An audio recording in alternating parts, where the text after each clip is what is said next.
taking a leaf out of what you just said, uh, as you build this prolific work of what you have done over the last many years, one thing that I can see, and I did read about this, is this whole passion of yours, and the I would say the mission of yours, which is to say paper versus patents, right?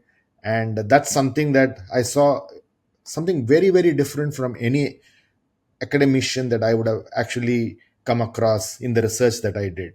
So tell me this whole thing about the power of patents and the patent power that can add to what you are doing.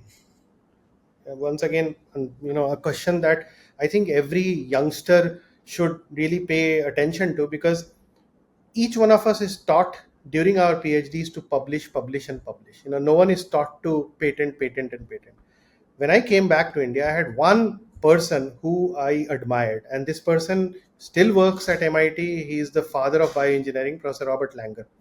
He, at that point, when I came back to India, he already had 1,000 patents to his name, and this is in unparalleled. Even today he has not been beat by anybody else in the world.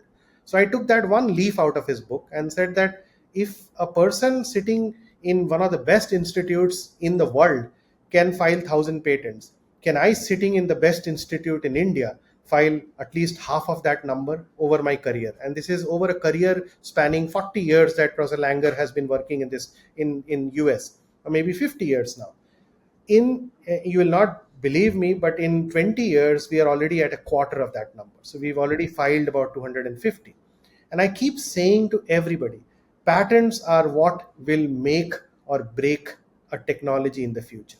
If you have a patent around that technology, there will be nobody who will come near you, because India is the biggest market.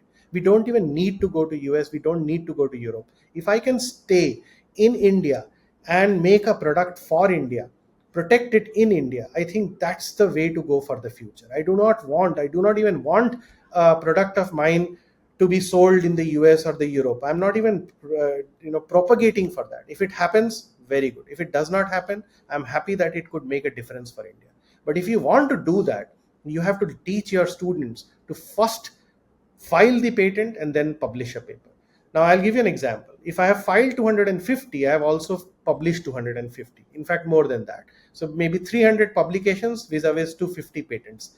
If that's the number that is, one lab can do in India, which has brought India to sixth in the innovation index in this world, because in patent filing and innovations and many other factors which are now coming out in the world, I think every lab has some contribution to make. If every lab files about 50 patents over their sort of career, I think India will be number one in the world in no